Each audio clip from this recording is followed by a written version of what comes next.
ළමයි අද අපේ ක්ලාස් එකට අලුත් ළමයෙක් එනවා. ආවද ඔයා? ඔයා කියන්න බලන්න මේ ළමයින්ට ඔයාගෙන. මගේ නම බබබන්ති. මගේ ගෙවල් සමන්තිපුර පාර තුන්වෙනි ගෙදර. හරි ළමයෝ අර තුට්ටි ගාවේ ඉඳ ගන්නකො ගිහිල්ලා.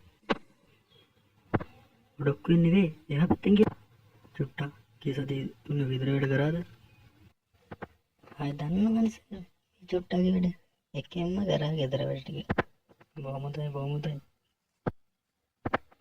චුට්ටි කරාද ගෙදර වැඩ? බන්ටි කීසදී දුන්න ගෙදර වැඩ ටික මෙයාලාගෙන් අහගන්න.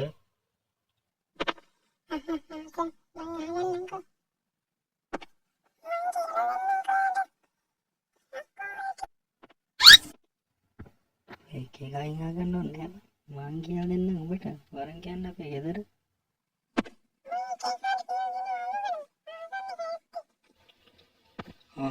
දන්න කෙනා නොදන්න කෙනාට කියලා දෙන්න ඕන.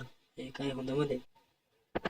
ලබන සතියේ මම ට්‍රිප් එකක් එක්ක යන්න හිතන් ඉන්නේ. ඔක්කොම එනවා නේද ළම? මාත් යනවා එකෙන් මේ චුට්ටාට ට්‍රිප් එක.